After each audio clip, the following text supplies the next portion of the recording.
Hello and welcome back to the Dugout podcast. This is episode number 48. This week I am joined by Ethan Barlow, as usual, and we've got a special guest on for his second appearance. He's starting his own podcast, which I will be appearing on. It will be called Pitch and Patter. So keep an eye out for that one. It's Ryan Niven. Ryan, how you doing, mate? Oh mate, I've got more caps on the dugout than some Scotland players at this point. It's I'm rivaling Grant Hanley. I'm going for his cap record here. I'm doing well, mate. How about yourself? I'm not bad, mate. Not bad. I'm happy to be back. We missed a week last week. A lot has happened. So it's shaping up to be a good one today. Lots to get through. Ethan, you were on your holidays. How did you enjoy that, mate? Yeah, good. Good to get sun. Always is. Although the weather this year hasn't been too bad. It's been pretty good today. Yeah. So yeah, hopefully we get more of that in Scotland. But yeah, now we're into well, some people say that the funnest bit of the season where you're starting to get all the transfer rumours and stuff like that, and you've got some of obviously the most important tournaments of all time, club and nation, with the Club World Cup and the Nations League. Obviously, having just one of them just passed and one of them coming up. I mean, some of the most important tournaments you'll ever see. But yeah, I'm good. How's yourself? Yeah, I'm good. I'm good. Like I said, I'm looking forward to getting into everything today. So there's loads to go through. So where do you want to start? Do you want to start with the new Dundee manager, the new Rangers manager? What are we thinking, boys? I don't know. It's a difficult one.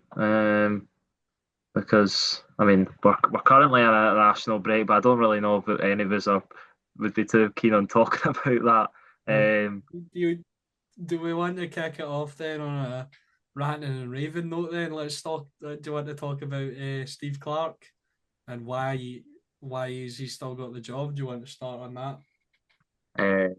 Yeah, we could do. We certainly could do. Right, let's go.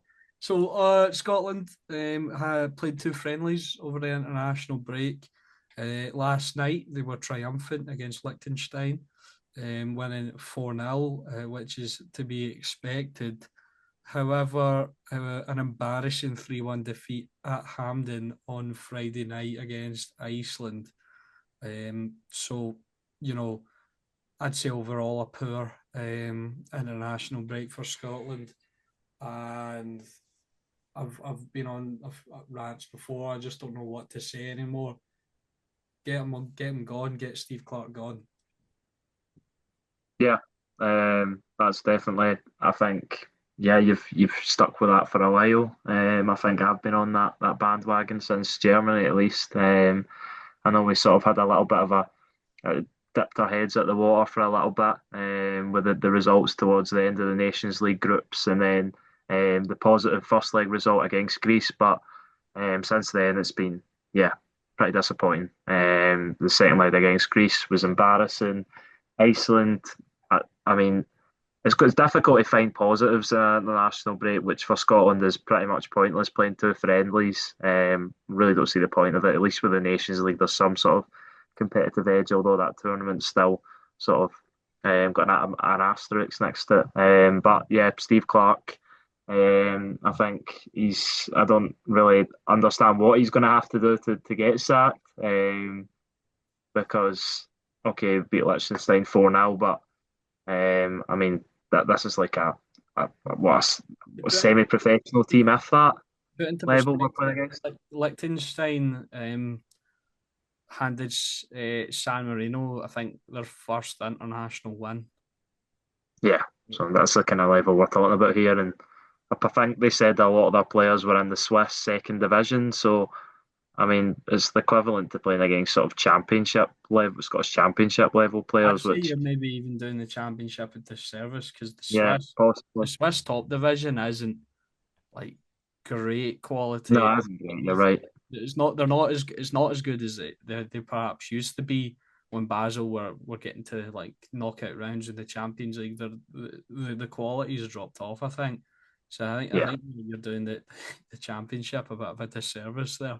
yeah, possibly. No, no, actually, yeah, you're right. That's the level we're playing against. You can talk about Shea Adams scoring a hat trick. I think his first goals for Scotland in like a year or something, and the last one came against Gibraltar. But realistically, for a striker playing in the Serie A and who's played in the Premier League, I mean, that's all well and good, but realistically, it's not good enough, is it? We want him to be scoring like in the big games, and he hasn't done that. And yeah, the first game especially, it was just so lackluster. I mean, you for friendly matches, international friendlies, you've got to, unless it's like against a big team where you're really testing yourself, you've got to give the Scotland fans a lot of motivation to actually watch it. And I imagine a lot of fans would have not bothered to watch the Iceland I game. The one I that did watch, I didn't bother watching it. I'll be honest. I was out on a pub crawl for my mate's birthday, and I think it was on the background in a couple of pubs or whatever. But I wasn't paying too much attention to it. And I checked the score later on, and I was like, "Oh my god!" Just well, and without even watching it, I could just kind of tell what had happened. You know what I mean? yeah, well, I watched it.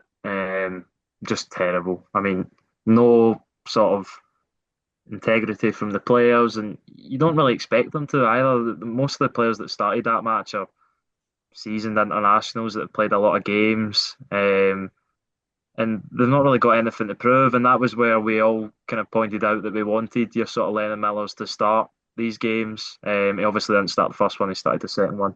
The likes of Kieran Bowie to get minutes, James Wilson, stuff like that, because the games are pointless. And yeah, for anyone who tunes into the Iceland game, I reckon a lot less tuned into the Liechtenstein game. And even watching the first half of the Liechtenstein game, even though Scotland are winning 2-0, I mean, it was terrible quality of football. Scotland not really trying, Liechtenstein not really even closing Scotland down.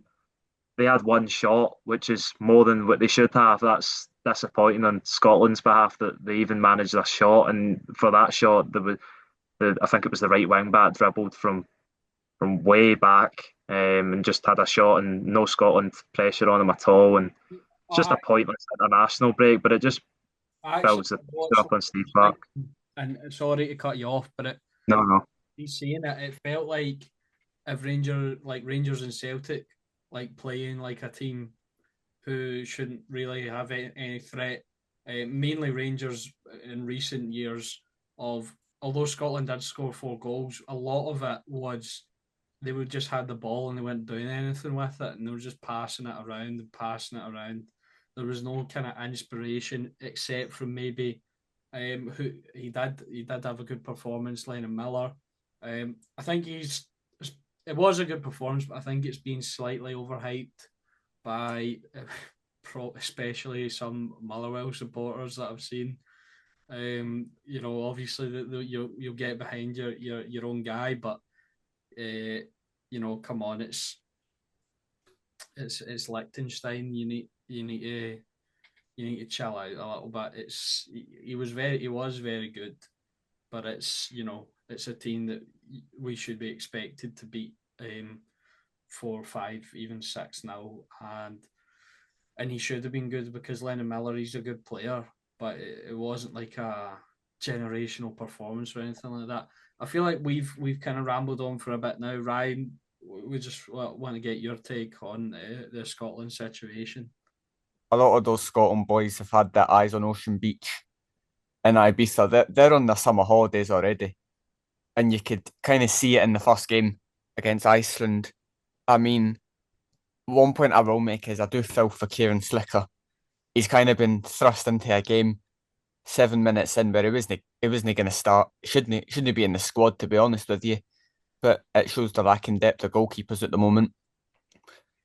Obviously, he had a terrible game. Grant Hanley still in the Scotland team, tells you all you need to know about Steve Clark. He has his favourites. Saying it's disappointing against Iceland, but to be honest, I think recent times in Scotland, you could probably expect that to happen. Then you go to Liechtenstein, sorry. San Marino beat him twice, so you're thinking, right, we're going to beat him here. chance to get 7 or 8 goals. We score 4, which is fair enough. Shay Adams, best Scottish player to play in Italy this season, with a hat trick. And then you've got Motherwell fans, obviously. Lennon Miller, they're all hyping him up. I mean, sorry, but everyone's speaking about the assist. I've seen boys do that tackle in Sunday League. And I mean, it's Pep Guardiola effect. Why Liechtenstein are trying to play out from the back, by the way, is the first thing I want to speak of. Like, why are Liechtenstein playing out from the back? And then Lennon Miller obviously steals the headlines for a decent performance, but again, Motherwell fans are overhyping him. He's a good player, don't get me wrong, he's a good player. But at the same time, let's not hype the boy up before he's done anything. Lewis Ferguson, he wasn't really hyped up when he was doing good things at that age. And for some, you have one good season at Motherwell and suddenly you're the second coming as Zinedine Zidane. You know, it's actually Leah Smith on Twitter, Dundee United fan, on Friday night actually put up a tweet about Lennon Miller and all the Motherwell fans in our comments. And you saw it yesterday going through Twitter, everyone after the assist was, "Oh, welcome to the Lennon Miller show. I don't see it in Lennon Miller." It's like, boys, he had a good game against a Sunday League team. Let's be frank. He had a good game against a Sunday League team. Not taken away. You still have to do the job, but he had a good game against Sunday League opposition. As for Steve Clarke, that man can't stay in a job. I don't know what this man has to do to get sacked. We're going into World Cup qualifiers. We ain't qualifying for the World Cup. Let's face it. Our first year as qualified journalists with our degrees next summer, where we could be covered in a World Cup for someday. We ain't going to be covering Scotland, I tell you that for free. Because Steve Clarke is going to pick the same players. We're going to go with a back three to fit in Kieran Tierney, which is again why we're changing the whole shape to fit in one player. Who's hardly Steve Clarke just, and even when he isn't fit, they still play that formation. It's frustrating. It is really frustrating, and we'll get on to Kieran Tierney later because he's a big talking point today, especially. But yeah, Ryan, I fully agree with what you're saying. I, I was just gonna touch on the Lennon Miller point. I think I completely agree with what both you said about it's Liechtenstein. Let's not get ahead of ourselves here. But he has shown this season that he is one of the best players in the Premiership. And I think the point is it wrong for us to be proud of our sort of young talent that's coming up through our league that's It's our wrong internationals? of them, but I think it's wrong to be going on at him the way people have been because you know you're putting an expectation on his shoulders already. He's still what is he? He's still 19, I think he's 18 18. still. Let me double check for you. You need to relax. Yeah, Thinking still 18, that's mad. What we're all 20, right? You two are turning 21 this year. How what would you? And obviously, when none of us are good enough at football to ever be close to this kind of level, but how would you deal with coming up through Marvel or having a really good season, and then people talking about as if you're the next guy to lead Scotland's midfield? How would you deal with that as an 18-year-old? I feel like for his own benefit, people shouldn't get carried away, because also it could be a thing of he could buy into his own hype as well. Like, he doesn't seem like that kind of guy. He seems very humble. He seems like a hardworking young man. However, I think we've seen it with young players before who are extremely talented. Not necessarily Scottish examples, but I'm sure there's a few. But like you think about guys you hear about coming from the youth academies all the time, who were the best players that these guys have ever seen. A very famous one, Ravel Morrison, from Man United. Every guy who played with him at Man United in the academies and the first team said he was the most talented player they've ever seen, and his attitude got him down. So I think it's not wrong to be proud. We should support him, and we should, give him every opportunity to show his ability. But I don't think we should pile on top of him just yet and put all the hopes and expectations of a nation on his back. See, Yeah, the thing is, sorry, Ethan. right, no, you go. The thing is, right, with Steve Clark in charge, he's not going to get any more than 15-minute cameos or pointless friendly games because Steve Clark has his favourites. And to be fair, right, Well, sorry, Ryan, I know you might say this, but to be fair, his favourites in the middle is probably the ones that we would all pick. no, absolutely. Like, Lennon Miller's got a job on his hands to get into the team. In regards to Ethan's point about Lennon Miller's season and having a good season, I hate to say it, right, and Motherwell fans are going to be coming for me in the comments like crazy. I don't think he's had that good a season. I mean, I checked his stats earlier on today, Relax. and he's got eight assists, I think it was, and he's got 2 goals. I don't think like Yeah, the but way they speak about him, I don't think those are box to that's box, good stats. his team finished ninth or something. Aye, his team finished ninth, but like it's like if you're this world class talent, you're the second coming as Zidane, you're the best thing to come out of Motherwell since Mark McGee's meme up at Aberdeen, then your stats should be better than that. And you're in a poor team, you're gonna look good. I'm sorry, in a poor team like Motherwell were this season, if you've got an tiny ounce of quality, you're gonna look better than the rest of them.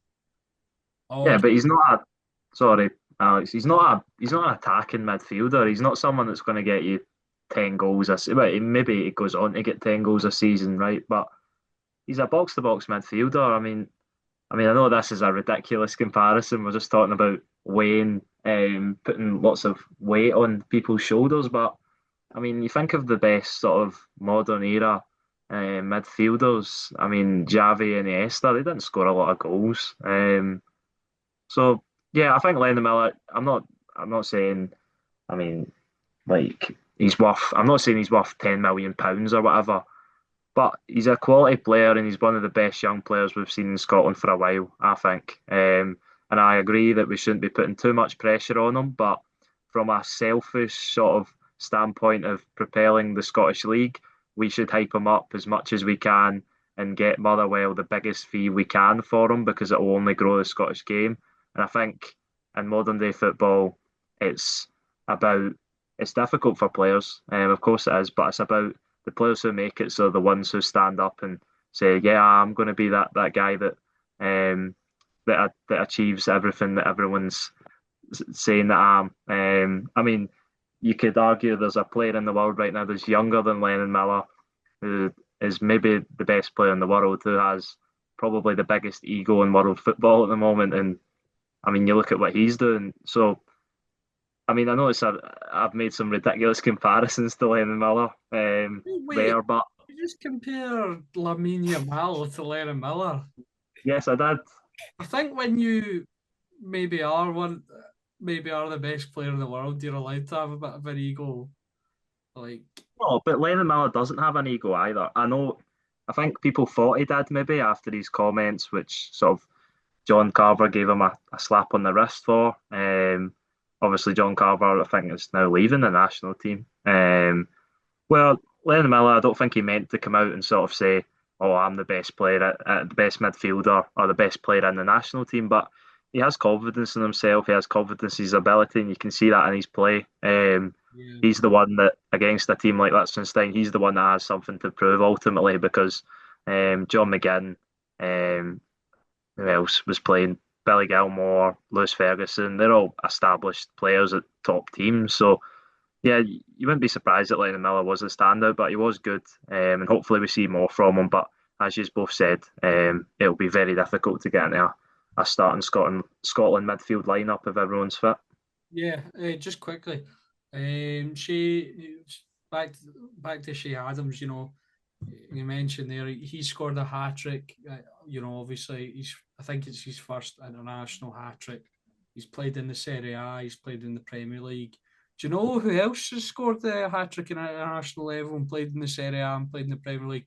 Cristiano Ronaldo. So there's another comparison for you guys. Uh, I was gonna say Steven Fletcher. Has he played in Italy? Or, I know he played for Marseille, but he scored No, a couple of hat tricks against Gibraltar. no, I was just copying your insane It comparison. wasn't. You know what I was trying to say? I was Ray trying to say Adams is on a par with Ronaldo. not on a par. Lenny It's just Miller's on a talking about par the. with Lamine Yamal. What's the other one? And Javi and Iniesta. So Yeah. yeah, this is a great episode. A great way to kick it off. You know who I'm happy though for, boys?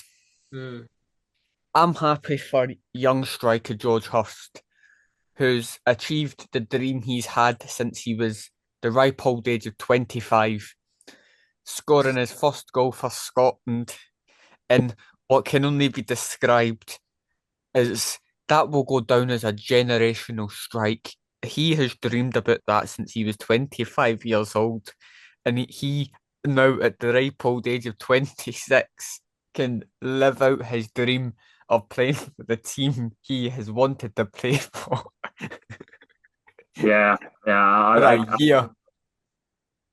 Sorry, Ryan, on you go. A year. That's his. Most people have to wait all their life to achieve their dreams. He's had to wait a year.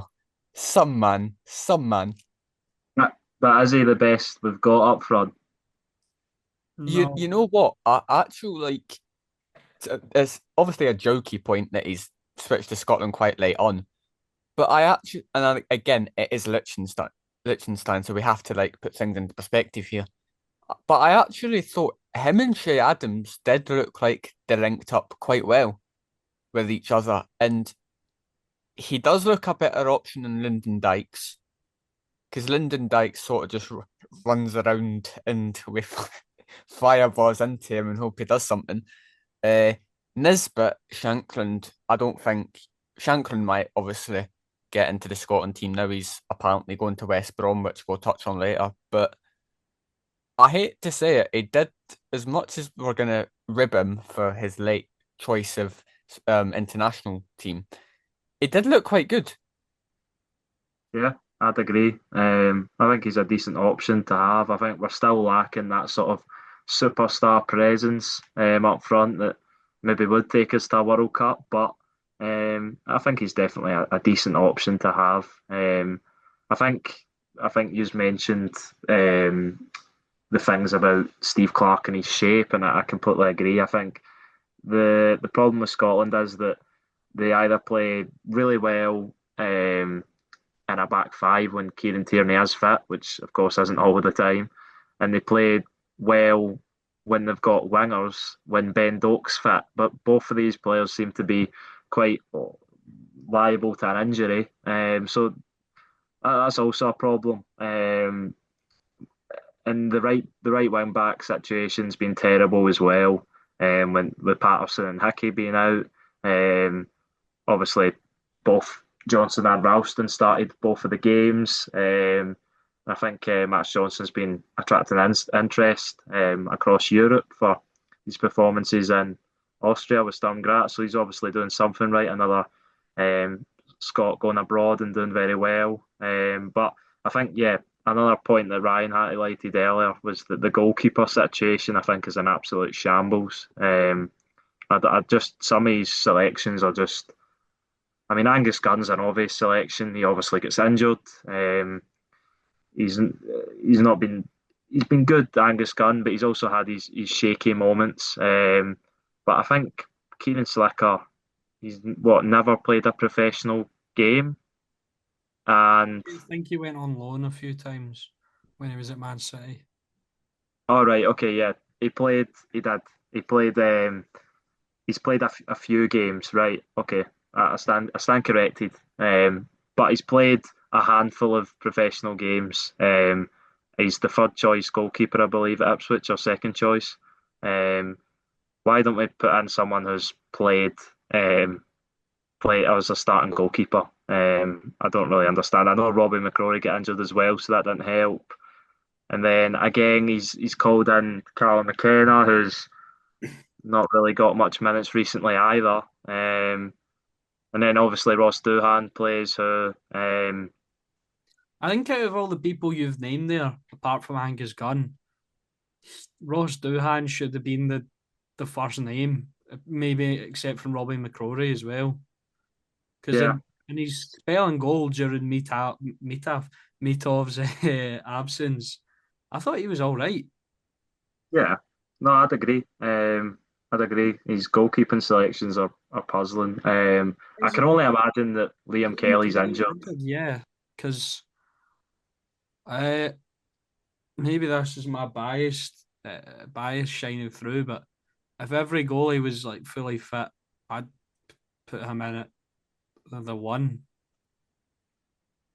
Maybe I think I'd maybe still have Angus Gunn over him, but I'd definitely have him in the squad if he was fit. But yeah, that's a strange one. But yeah, we've got plenty of options in midfield, and then defence is a little bit thin. Up front, we've got options, but just none of them seem to be grabbing it with two hands. And then in goals, I mean, we're just really short for quality and goals. And I Which mean, is we'll funny definitely because not get the World Cup. But the goalkeeping position hasn't been an issue for Scotland for years. And now it seems to be one of our main problems, which isn't great because we've always had a good goalie. It seems between the sticks, the likes of David Marshall, Alan McGregor, Craig Gordon. We've always seemed to have a really good goalie, but now it's kind of tough, and we've got we're having to choose between Papadom and kids who've barely played any football and injury prone keepers and Craig Gordon just checking himself out the nursing home for the day. So it's a bit of a crazy scenario right now in the goalkeeping spot. But the thing I want to know is, first of all, Kieran Slicker. He looked like, you know, when you went on holiday and you got checked into the kids clubs, and you have those you have those competitions. He looked like a competition winner on Friday against Iceland. But also, I want to know what the goalkeeping departments in Scotland and with Scottish goalkeepers have been doing for the last 3 or 4 weeks. Because it seems like every single goalkeeper in Scotland's picked up an injury somewhere. And yeah, like, I'm not being funny, like, it seems like every single goalie in Scotland's got injured. It got to the see when I found out Robbie McCrory got injured. My first thought was, well, Ross McCrory, he started in goal for Rangers before Robbie did, so why don't we just call Ross McCrory up in goal, you know? And uh, they it's and they probably he didn't start, but he did keep a clean sheet. he did keep a clean sheet, so he's got an 100% clean sheet record. That's the type of keeper we need in Scottish football. So maybe Ross McCrory is an option if all the goalies in Scotland suddenly, when it comes to summertime, pick up injuries. And then you probably see on their Instagram stories they're at Ocean Beach in Ibiza, having parties with Jason Cummins. Yeah. well, I think they said that Ross Doohan was sort of dragged from his holiday in Turkey when he got the call that he was obviously going to be joining the squad and then starting against Liechtenstein. I mean, he obviously didn't have anything to do, but yeah, I Oh, mean, these games are pointless. I mean, if we're not playing qualifiers, then what is actually the point? You're just getting players injured, and yeah, silly. we'll talk about the more recent managerial appointments in the SPFL. Dundee have got their new man in, former Tangerine, Stephen Presley, is at the helm, met by much backlash by the Dundee support. I think one of the comments I saw on the announcement was, "This was the most uninspiring, dull appointment I've ever seen. We are going down." Something along those lines. And I'll be honest that it is. I think, and I agree with. I think Laurie said this. It almost makes Stuart Kettlewell looked like a really good, exciting appointment. So yeah, that's it's a really I think it's a really strange one getting rid of Tony Docherty and bringing in Stephen Presley. Ryan. Yeah, I mean, when that first got announced, when I went on X and I saw it, I looked at it and I had to actually go into like the official Dundee Twitter to make sure it was the official Dundee Twitter. And when I saw it was, I was like, okay, it's not April, so it's not an April Fool's. Then I went into the statement and it said throughout the interview progress, he was the outstanding candidate. He last managed Carlisle in 2019. If he's the outstanding candidate out of some of the options, some of the names we had linked, your Sean Maloney's, your Scott Brown was mentioned. If he's the outstanding candidate, then we're in trouble. In a week where some smart Americans have taken over a Glasgow club, we have got the American at Dundee appointing Stephen Presley. And I think, if you want to put a positive spin on it, you can say, well, Gordon Strachan, he's technical director at Dundee. He's a footballing man. He's got loads of experience in the game. So maybe he's seen something in the interview process that makes Stephen Presley the outstanding candidate. But Dundee fans, good luck with your new stadium because it's not just planning permission trouble you've got now. It's money trouble you've got now because you've got a one-way ticket down to the championship. And I'll be honest, boys, you're going to stay there for a while because it must be the most clueless appointment I have ever seen in Scottish football. Yeah. And I have never seen, and obviously in Scottish football, we are no fans. We're a bit like vermin sometimes in the comment sections of our club, reacting to certain things. But Dundee fans, I have never seen such rage coming out of Dundee in my life. It's a good time to be a Dundee United fan because you're in Europe and your nearest rivals are most certainly going down to the Championship.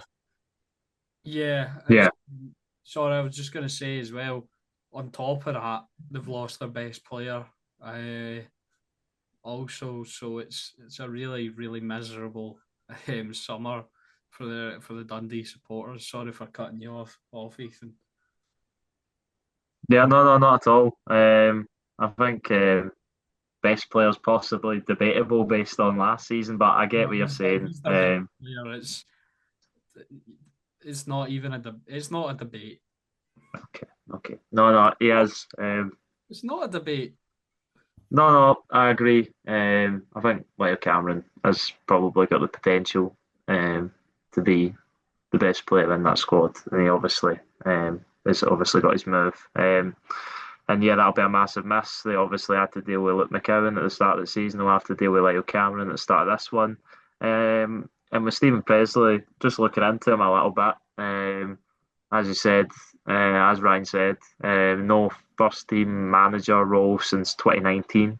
And in his first team manager roles in the last 10 years, he's had three stints, one at Fleetwood Town, one at Paphos FC in Cyprus, and one at Carlisle United. He averaged 9 months across those three stints, 9 months, 10 months, and 9 months.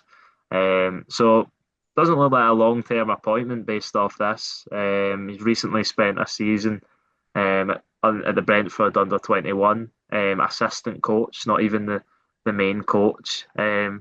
So I really don't understand how he's got the job. They obviously, as Ryan pointed out, they said that he interviewed the best. So we'll just have to see what he's got up his sleeve because I think we were all puzzled by the Tony Docherty dismissal. And yeah, you'd be worried as a Dundee fan because it wasn't a great season. They obviously just held on by the skin of their teeth.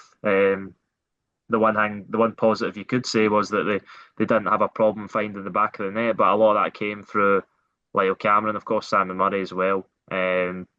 But yeah, it's looking really sort of like it's going to be another difficult season. And well, we'll not get on to the next season predictions yet because there's still a transfer window to go. But I know where Dundee would be sort of looking around about to make a prediction right now. From coaching Romeo Beckham at Brentford to now you're going to be coaching the greatest Scottish striker of all time, the best looking ginger I've ever seen, Simon Murray. what this that has to be up there with one of the best is first. This is how is he falling upwards? Is what I want to know. How do you, so you go Fleetwood, right? Then you go to Cyprus, right? So you've went from Fleetwood, nice place. No, it's not, but I'm not gonna slag off Fleetwood here. Then you go to Cyprus. Then you go to Carlisle, and well, we all know what Carlisle's like. And then he's in Dundee. Like, how do you go? And I actually think this is Dundee's owners have actually discredited the Scottish game here. Because how is a manager who can't cut it in League Two in England suddenly got one of the, you know, one of the best jobs in Scottish football? Because Dundee are one of the better clubs in Scottish football. Recently, no. Recently, they've been on a bit of a downward spiral. But Dundee are one of the main clubs in Scotland, so to speak. They're involved in one of the big rivalries, even though I wouldn't really consider it a rivalry anymore because you literally live across the road from each other. You probably go out for pints together on match days. But I don't know how Stephen Presley's got this job. And it's going to be great. It's going to be great fun to watch him on the touchline. I don't know if it's been announced his coaching team yet either, because I've got a strange feeling we're going to see one of the wildest coaching teams in Scottish football we've seen in a while too. If like Stephen Presley's anything to go by. Yeah, Yeah. probably. But one interesting thing that I'm thinking about is will he will he sign his son, Aaron Presley, who's at Stevenage. Well, he was at Barrow, I think, on loan from Stevenage. So could he be a Dundee signing to partner Simon Murray? But yeah, really strange appointment. And yeah, you can understand why the Dundee fans are frustrated with it. Yeah. Moving on to some other news.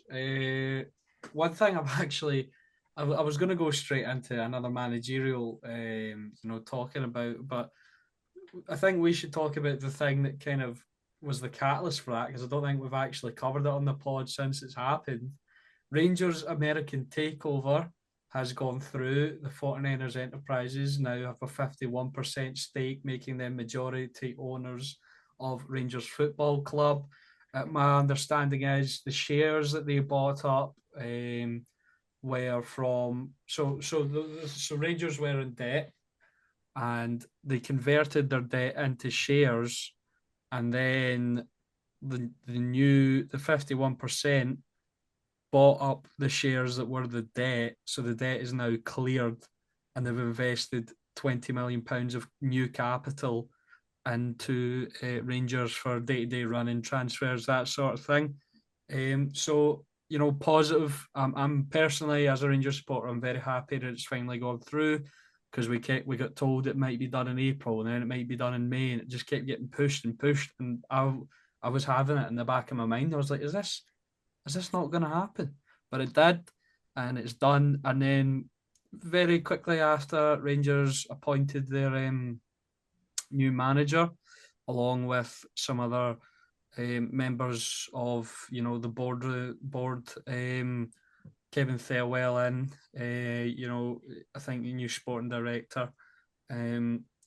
He speaks very well, and Patrick Stewart accompanied the new Rangers manager Russell Martin as he was unveiled to the press. My initial reaction was I was a bit underwhelmed with the appointment. Um, with the names that were kind of being floated, I probably would have preferred Ancelotti, but his style of football is, I think, is suited to the Scottish game. He's proven himself in multiple jobs. Obviously, the most recent one didn't go so well, but in divisions where he maybe did have a better side, he has done well, and the crazy transfer rumours already flying about. I guess we'll talk about them off the back of this, but I'll come to Ethan.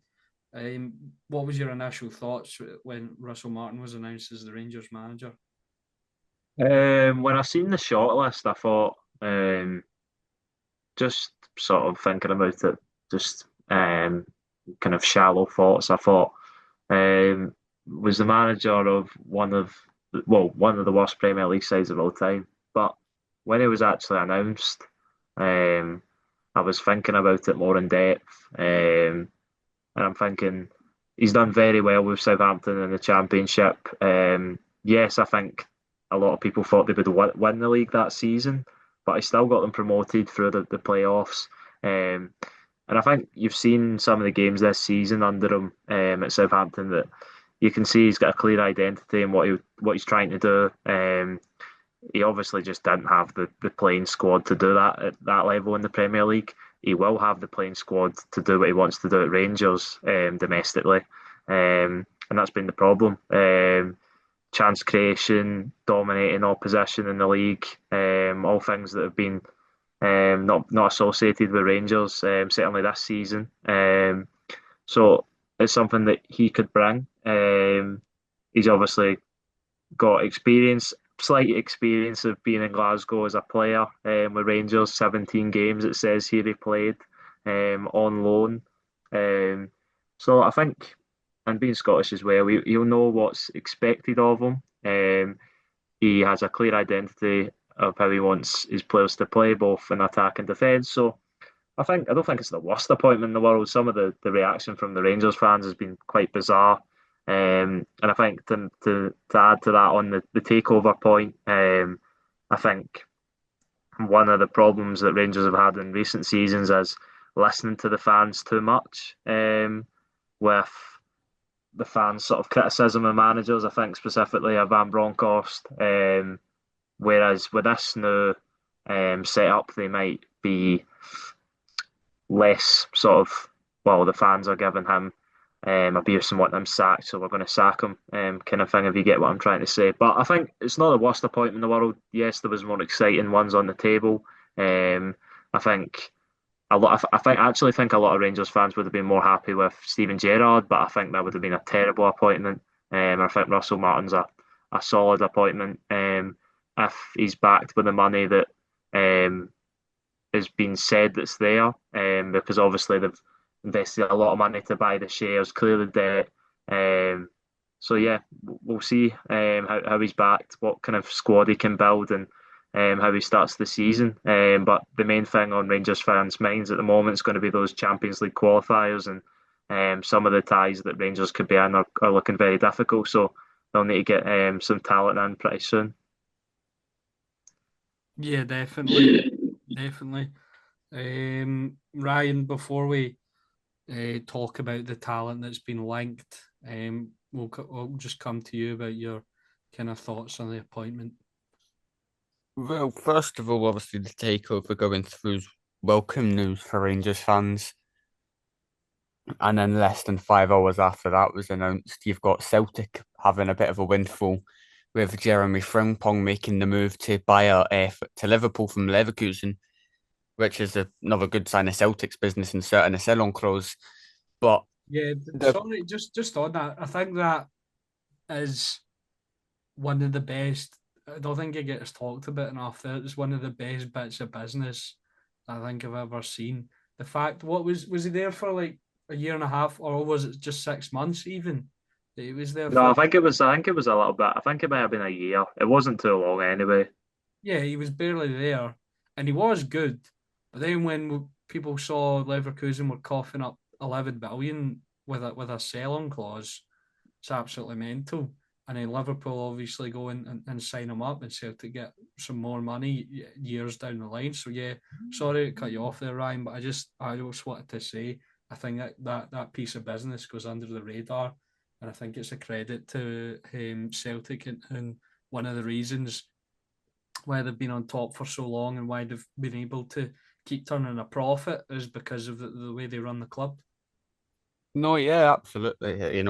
That is a deal that does go under the radar. Obviously, with Celtic, you more get told the stories of 9 million for Ida, 11 million for Engels, that sort of thing. Big money on players who don't really cut it. To be perfectly honest, um, And Celtic have been run very well as a football club, to be fair.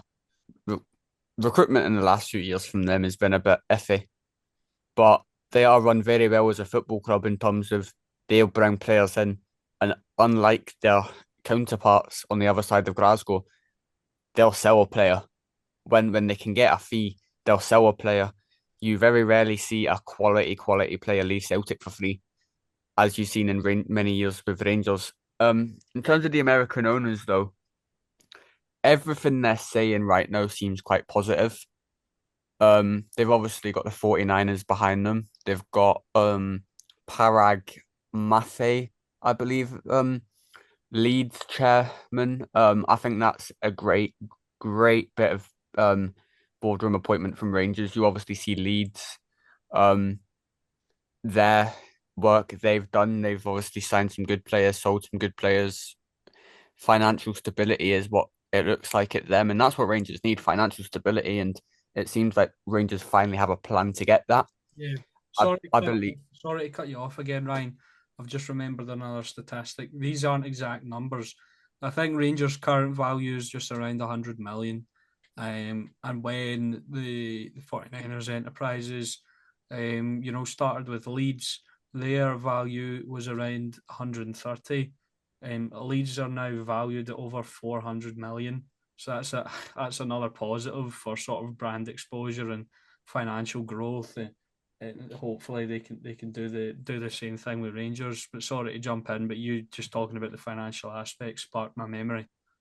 No, it's all good, mate. And then you look at some of the appointments from Rangers, Kevin Thurwell, Dan Purdy from Everton. You look at Everton, and although on the pitch, Everton haven't been the greatest in the last couple of years, business-wise, um, they do they do sell players for profits. They sign their recruitment, even though they aren't that good on the pitch, you've got to say their recruitment actually is quite good. But for some reason, it just doesn't click for them.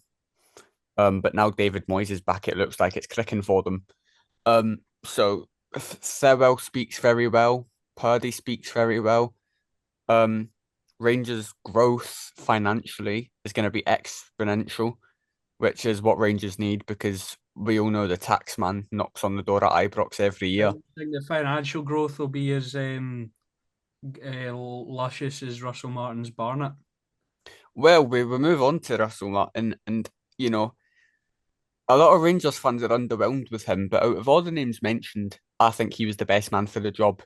He's got Premier League experience, and I do think he would have learnt. Obviously, he was quite stubborn tactically, but I do think he would have learnt from that time at Southampton. MK Dons and Swansea, he's done what he's meant to do at those clubs. Gerrard, I don't think Gerrard should come back. I don't think Gerrard should ever step foot in the Rangers dugout again, to be honest with you. Because he's not really done it. He's not really done it since leaving Rangers, has he? He's failed at Aston Villa, who are now Champions League quality. Then he went over to Saudi, where Molly Mick joined him for the last couple months, and he failed in Saudi. So I don't think he should have been given the job. He won the league title and stopped 10 in a row, which is why Rangers fans love him. Um, Ancelotti, again, no managerial experience. No one would have cared about Davide Ancelotti if his dad wasn't Carlo Ancelotti. If we're being truthfully honest here, Ancelotti was only hyped up and speculated, and Rangers fans wanted him because of Carlo Ancelotti. If Davide Ancelotti's dad was Matteo from down the job centre, nobody would have cared about him, and nobody wanted him in the job. So for me, Yeah, Russell Martin is the but best man. the reason that Davide Ancelotti was hyped as well is because he was his son, but it's also because he's been with him and studied under him and at many big clubs. Um, Real Madrid, Bayern Munich. He was with him at Everton, and maybe that's part of why he was linked because we have obviously a lot of the former Everton staff, and also I believe he did some time without his dad at like PSG and stuff like that. So he wasn't a mug. It's not as if he's a complete nepo baby. He's His dad is Carlo Ancelotti, but the benefit of that is he's studied under one of the greatest managers of all time. So I do get what you're saying, Ryan, and I think the name Ancelotti did add a lot to the sort of hype and the speculation. But I feel like he would have been a decent appointment.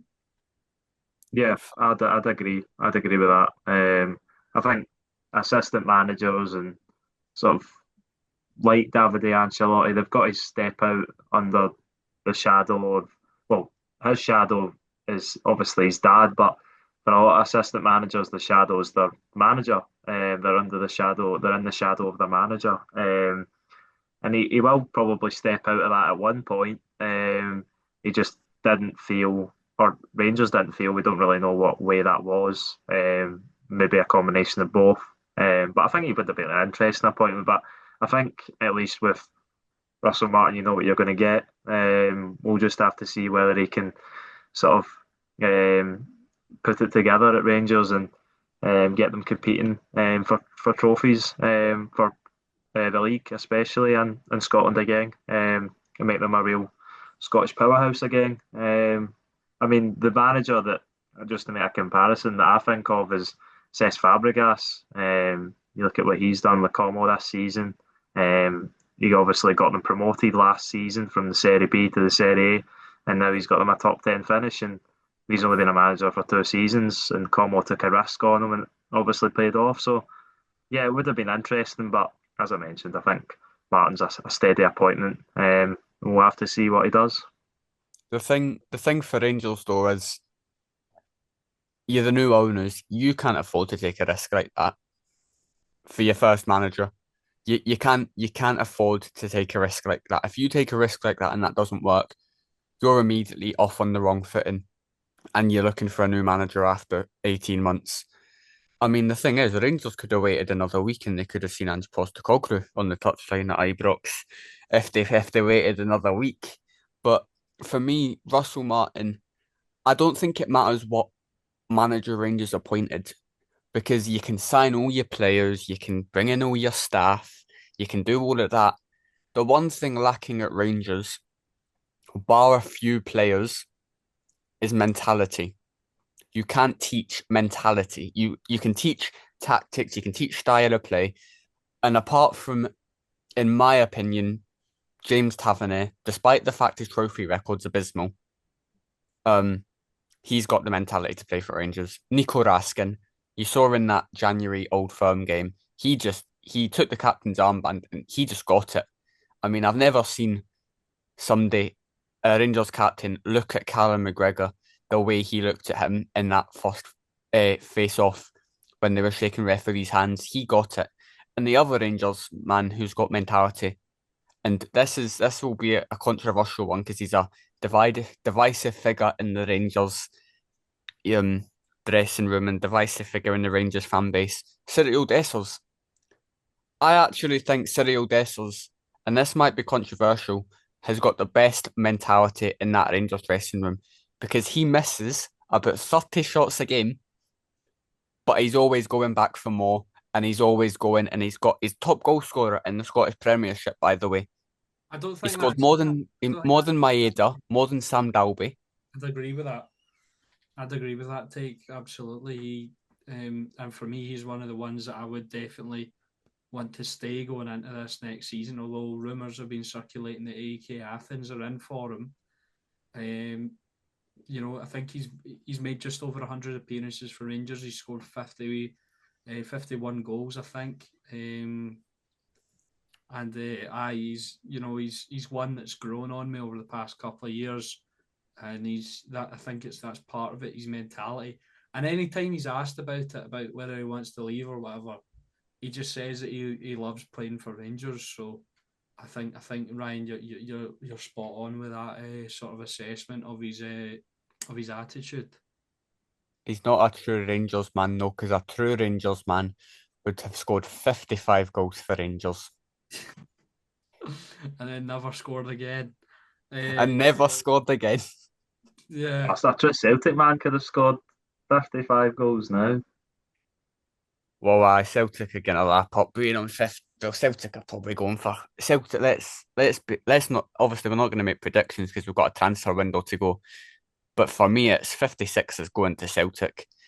Um, I think it's going to take a while. I think first season, I think a successful season for Rangers under Russell Martin in the first season, and despite the fact that the expectation is you win the league title at Rangers, I think a successful season is you get through the Champions League qualifiers into the Champions League proper, into that weird league phase where you play about 80 different teams in the group stage, and you can finish 16th or 30, you can finish 16th and you're into the next round, and then you can be absolutely terrible.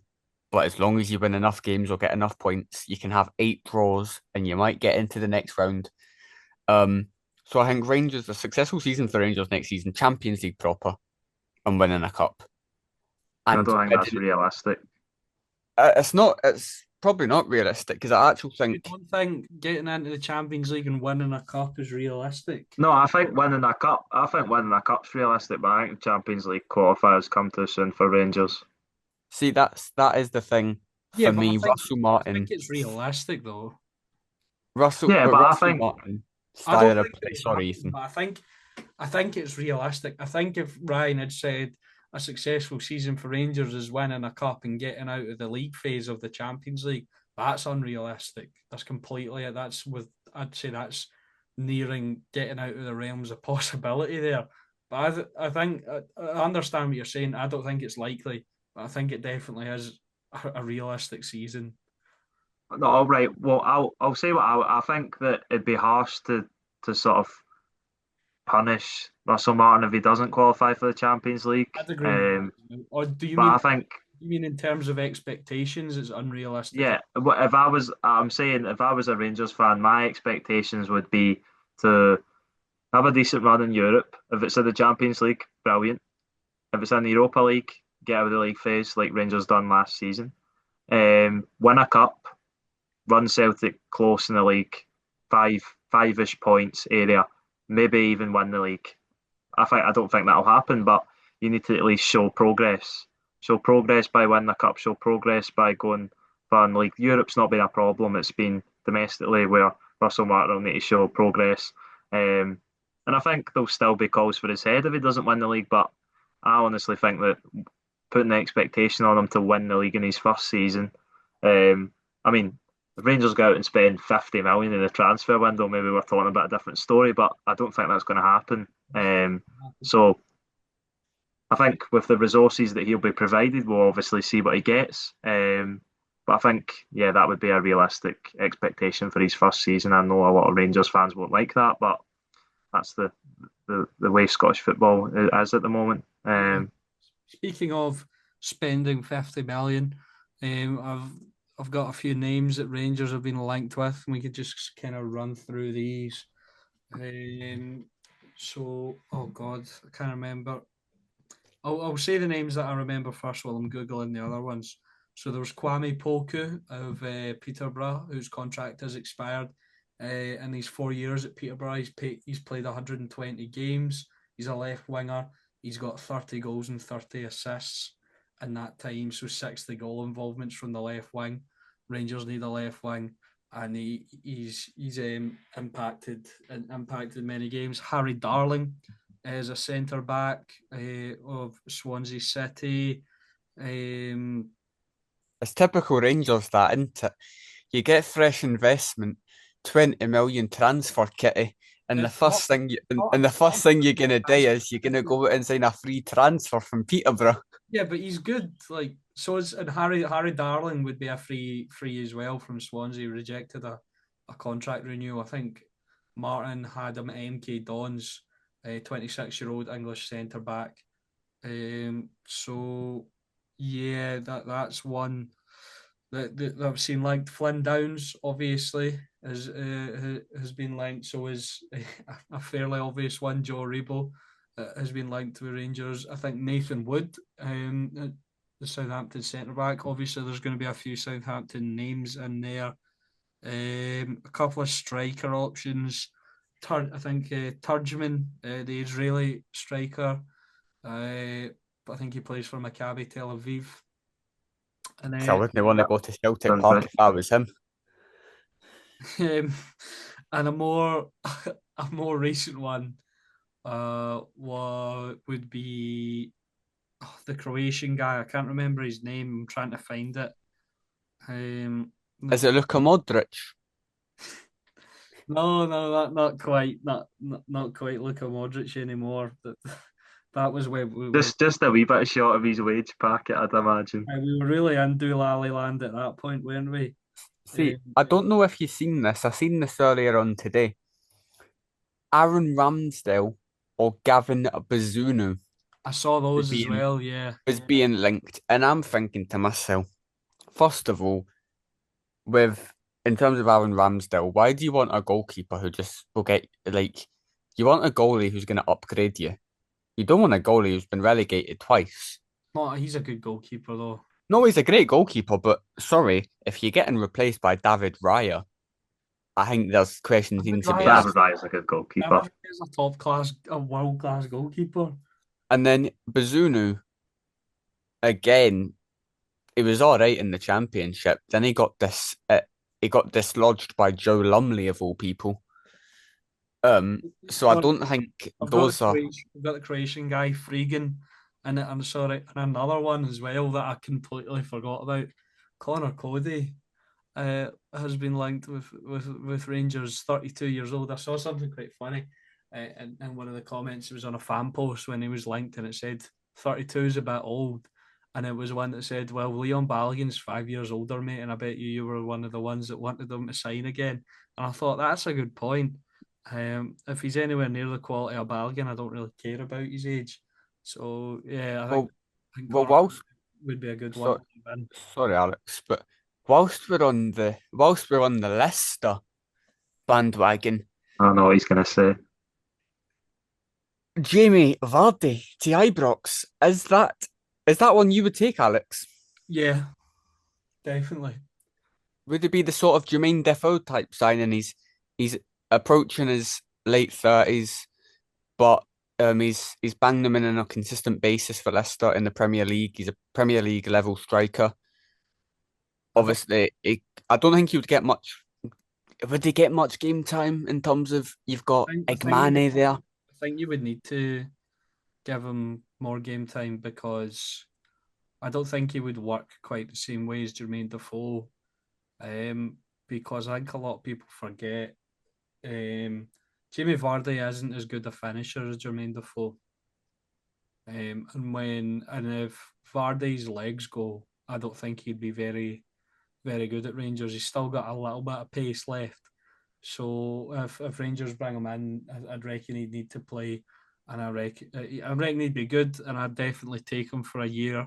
And if that year goes well and he wants to stay on another year, I'd take that. But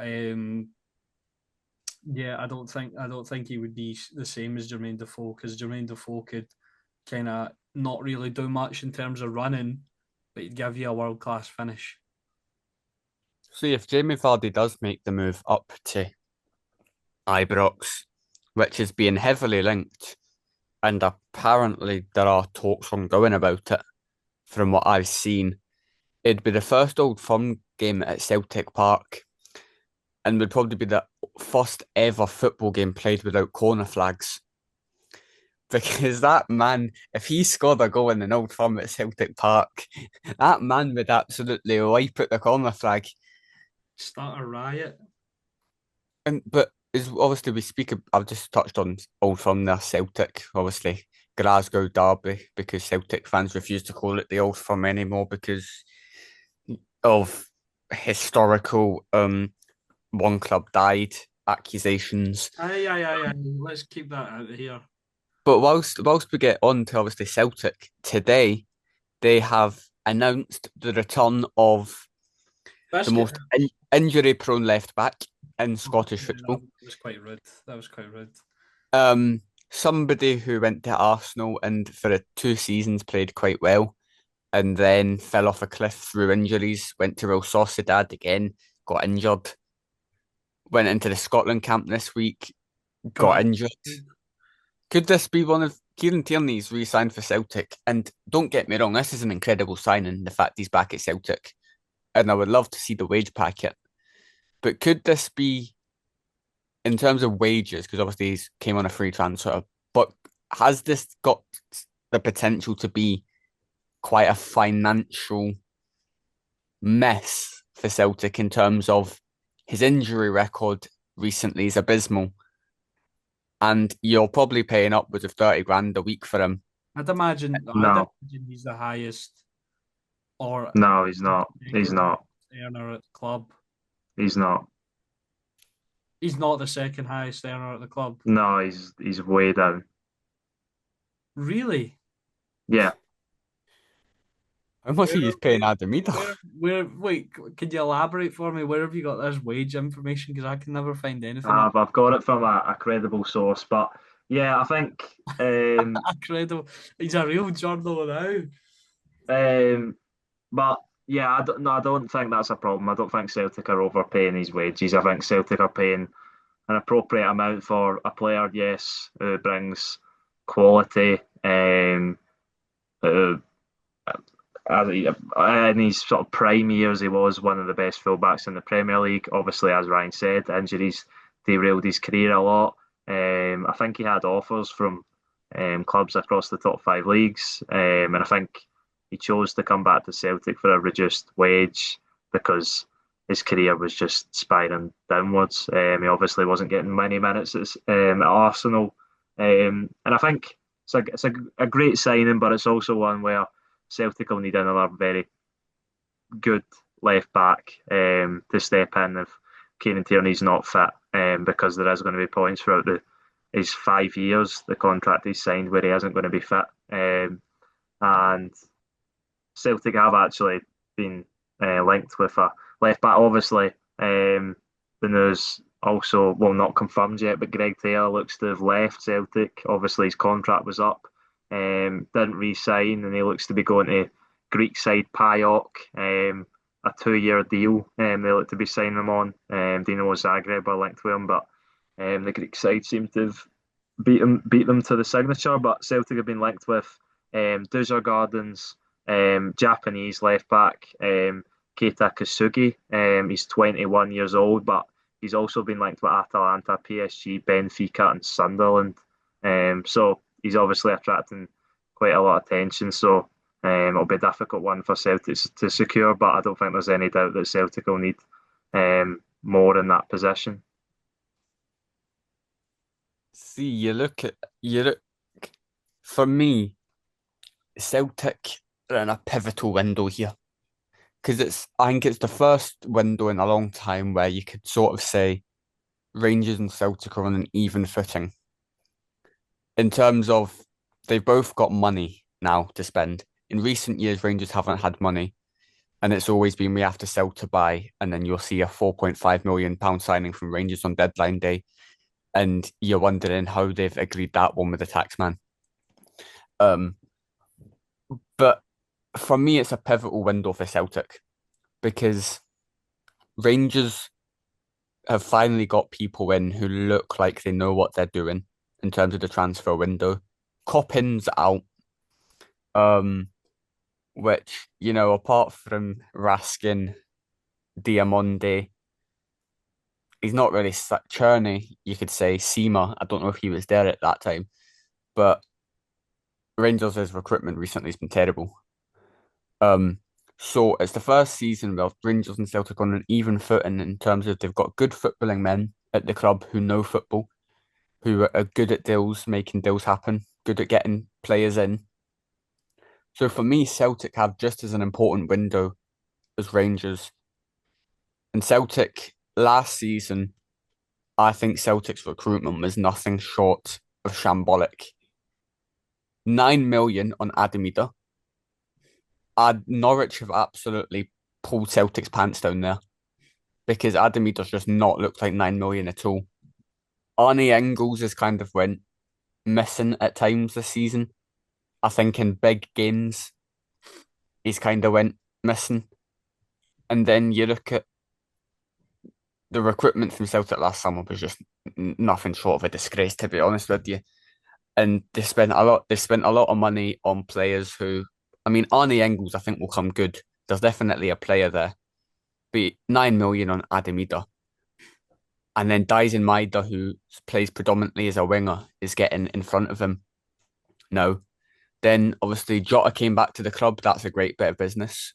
Obviously he's injured long term now. I think is it. I think is he going to miss all of next season? I think I've seen No, just I think it's 6 months now. 6 months, so he's going to miss 6 months. Obviously we saw the dodgy financials between Celtic and Rennes with that deal.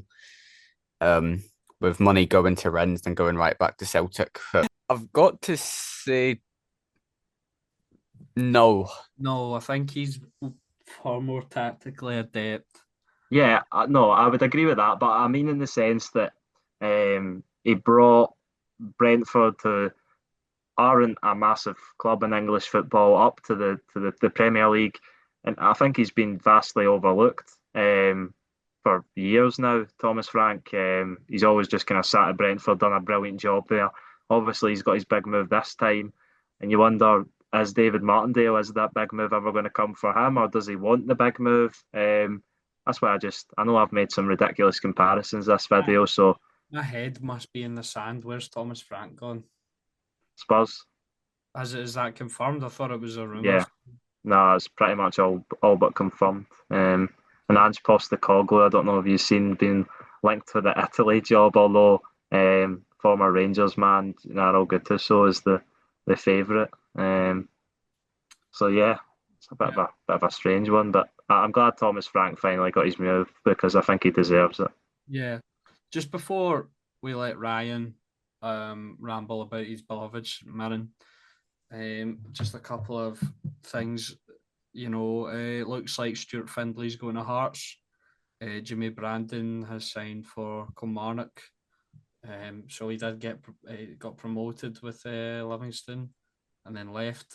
So, good for him trading one plastic pitch for another. I can't. Oh, there was something else. Shankland, I think Ryan touched on it earlier. Looks like he's on his way to West Brom. Anything else, boys? Any other big sort of signings or rumours that I'm missing? Dundee United, obviously, they're not getting their man Sam Dolby back, which Yeah. I used the opportunity to wind them up on Twitter last night. Couldn't he do it? Couldn't he do it against St Mirren? Could he? Um, who is it? Dundee United. Well, Dundee United signed two people. No, Jesus, no, two people. Aye, sorry, I'm just Dundee United for some reason posted about 3 tweets of their new signing saying welcome. Admin, get a new job, pal. They've signed a defender. A Yuri Uvu, Yeah. um, on an initial 2-year deal from MK Instra 1961. Is that a Romanian flag? I see. I don't Well, think it's Romania. It is Moldova. Moldovan. Oh, he's born in Romania, but he began his journey in Moldova. Fair dues to you, mate. Welcome to Scottish football. Did you say NK Istra? I think I did, mate. I can't They're remember. It's been they're too many hits. Croatian. Oh, so we signed from Croatia now. And earlier they've replaced Sam Dolby. But it is a Moldovan flag that they've put next to them. Oh, is Sam, it? No, there must be a Moldova. It might be a Moldovan team in the Croatian league. Sam Dolby's been replaced with No, the signing of Zach Sapsford from Western Sydney Wanderers.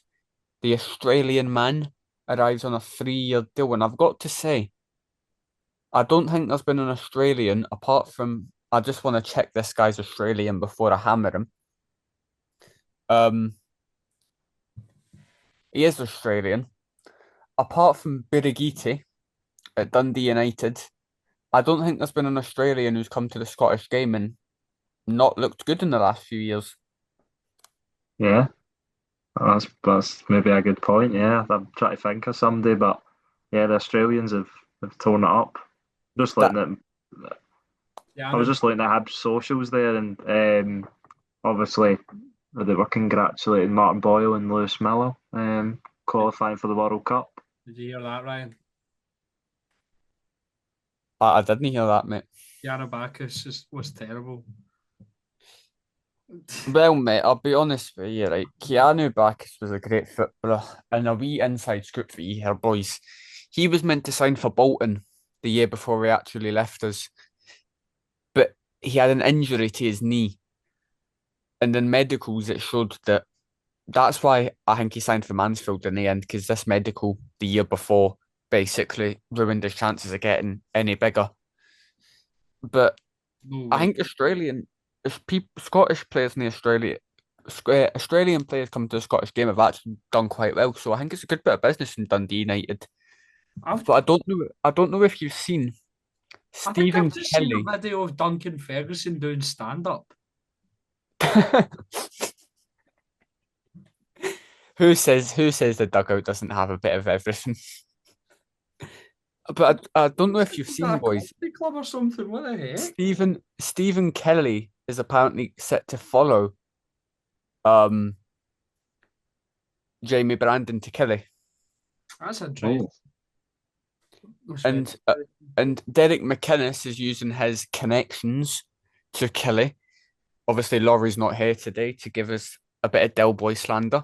Um, but Stuart Finley is set to sign for Hearts, which will be their sixth signing behind all the players who, I'll be honest, I can't pronounce their names because they've signed players from all over the world using Jamestown Analytics, Tony Bloom's Analytics, which is interesting to see if that'll work. They're trying to moneyball Scottish football now.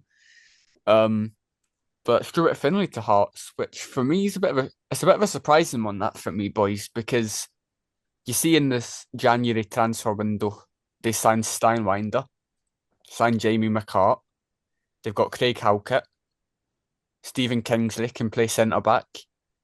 I mean, how many centre backs are Hearts just trying to stockpile centre backs because they've got Derek McInnes now and they're going to play a oh 5-3-2. yeah. I think you've marked that out there. I think it's going to be a five at the back. Mate, Yeah. I can't wait to go to Tynecastle. Have you ever been to Tynecastle? No, No. I've never been. Well, boys, there's like in the away end, right? You're right next to this stand, and it's where the more cultured members of Gogie sit, right? It's where all the ones with the spectacles and the beer bellies sit, right? We apologise for any offence. And I tell you, right, they have got to be the most raging set of football supporters I've ever seen. So I can't wait to be in the away end at Tynecastle, watching Hearts play a back five and seeing the bunch of them at the front going off their heat because they're playing a back five at home to St Mirren. Back fives can be expansive as well. I don't know if Derek McInnes's will be, but um, yeah, we'll have to see how he lines up. But I think that is an interesting signing, Stuart Finley.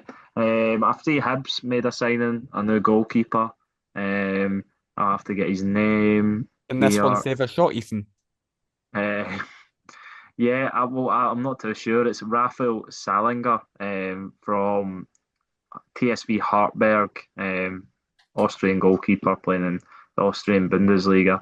And I've seen Hibs were also linked with Ryan Porteous earlier, but I think that might be a lot of rubbish. They're about to sign Triantis apparently, which begs the question: where are Hibs getting £1 million from? Because we all know that they spent that Bill Foley money quite quickly on absolute dross, which ended with Nick Montgomery, Sean Maloney, and every single Hibs manager in existence getting the sack. And David Gray's came in, and I mean David Gray came in last summer and got Dwight Gale. Yeah, So, you know, I there's money at sorry, I Hibs. was just going to say. I was just going to say, I think Hibs have got the third best squad in the league. I think they've got a really good squad, and I can see them going for. I mean, it always happens though with the teams in Europe that just fall off a cliff. In the season they're in Europe, apart from Celtic and Rangers, obviously. Um, but yeah, I think Hibs have got a really good squad, and I think one player that if I had to sort of predict it was going to have a sort of real breakout season in the Scottish Premiership, I think it'll be Kieran Bowie. I think if he can stay injury free, I think he'll have an absolutely brilliant season for Hibs. That's my prediction for Hibs. Yeah, I'd probably agree with that. Um, Before we finish up this podcast, we're going to give. Sorry, I just realised I was leaning back there. Before we finish up this podcast, we're going to give Ryan his time in the sun. We haven't really covered St Mirren, but because we've got a St Mirren expert on here, so Ryan, what's been going on for the buddies in the summer?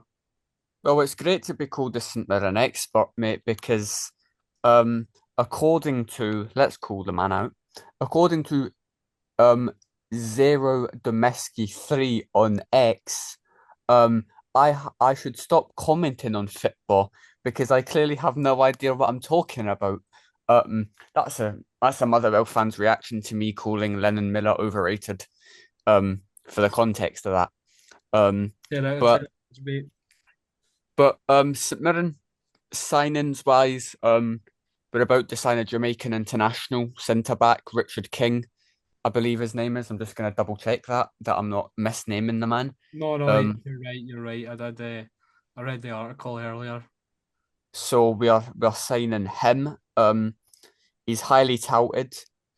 Steve McLaren, the absolute legend that he is highly rating him too. With Was he speaking in a Jamaican accent when he was saying it? Because we all know Steve McLaren likes to sort of adapt his accents to whatever country he's in. it's like Paul Cook who managed Chesterfield and went on to manage Wigan. He could switch up to Scouse and Geordie in the same interview. But Richard King for me, we've beat off a lot of big teams from England. We're paying a fee for him, which I think, in recent years, St Mirren don't really pay fees for players. 2-year deal, could be an amazing signing for us. Replacing Richard Taylor, obviously. One King Richard goes, we bring in another King Richard. Um, in terms of other signings, what we need, Killian Phillips, he obviously joins permanently and from Crystal Palace. That man just doesn't stop running. Made his first start for Ireland recently. Very well deserved. Obviously, 6 months at Aberdeen, he didn't really show much. Then he's came to St Mirren and he's been an absolute workhorse. He's ran through brick walls for us.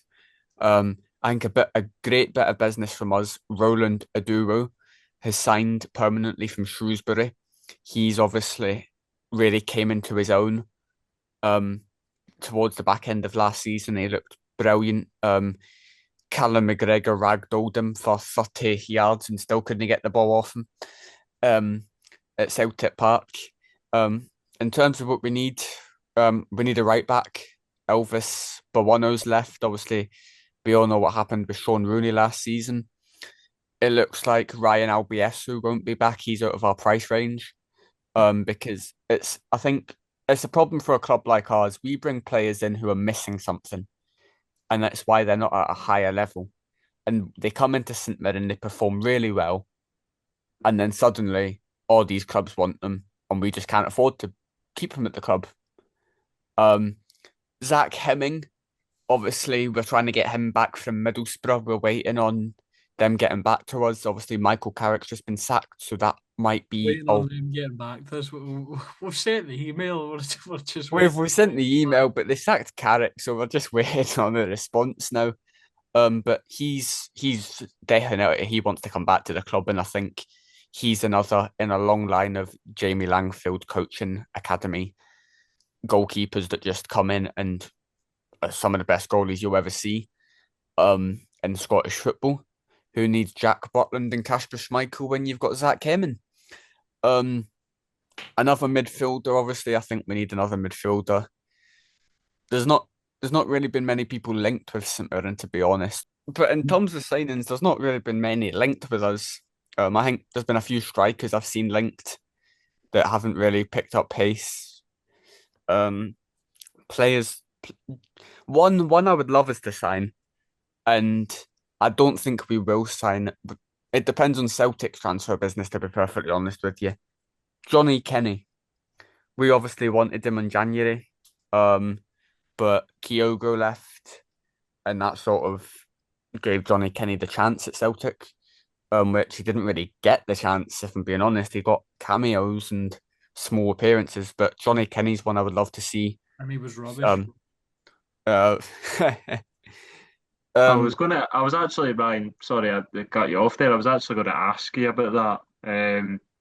With Celtic being linked with this Callum Osmond, who's not made any senior appearances, it looks like, professionally.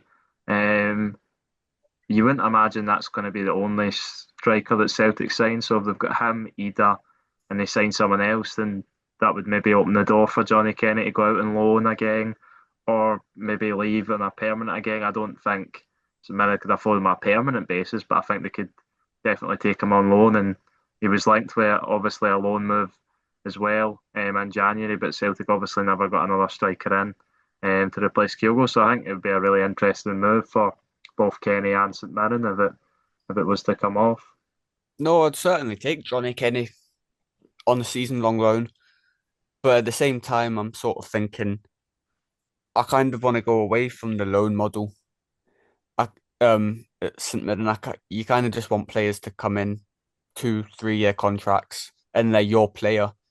You know, they don't have a great season, then suddenly they're off back to their parent club, or they have a great season, they've only signed a 1 year deal and they're gone. Um, but a player I do want to see. This is a player I would love to sign for St Mirren again, but for me, he's not got the legs to play in a Stephen Robinson team anymore. Stevie Mallon. For me, he and people were gonna make their comments and their jibes at this.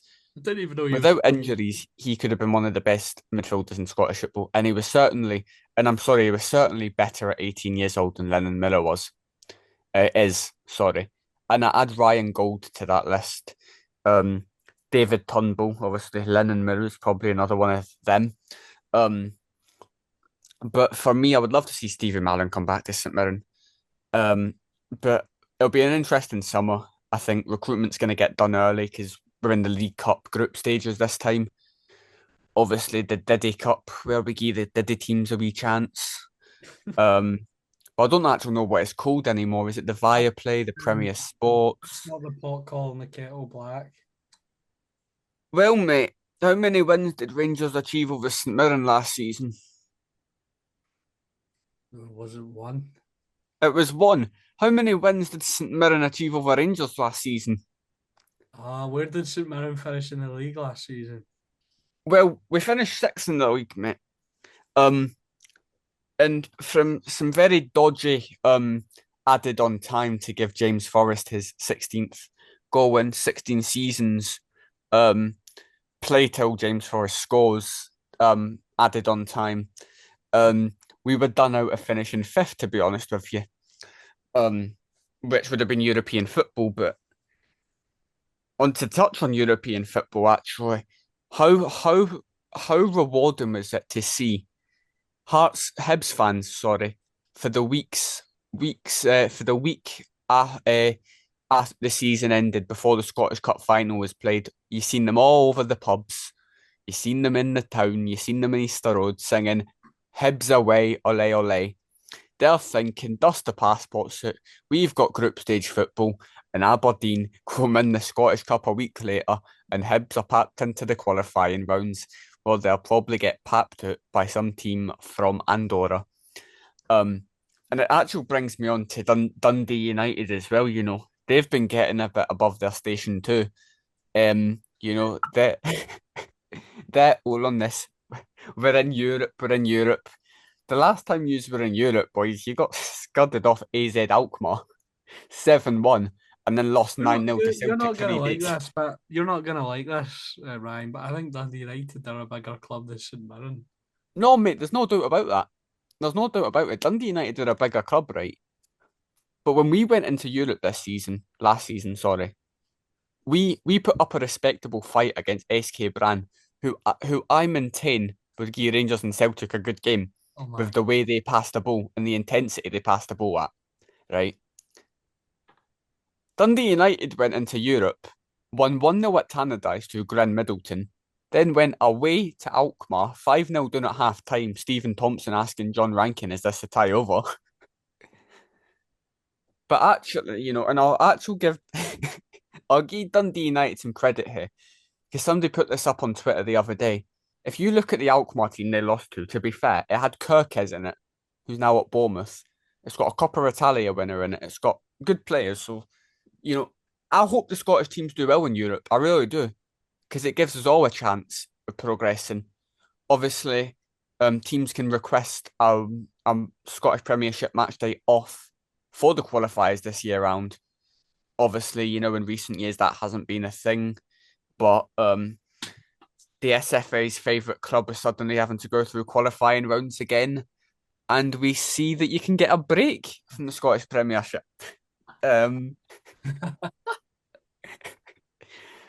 Somebody check the checkbooks coming out of Celtic Park, because one who's went to the SPFL there.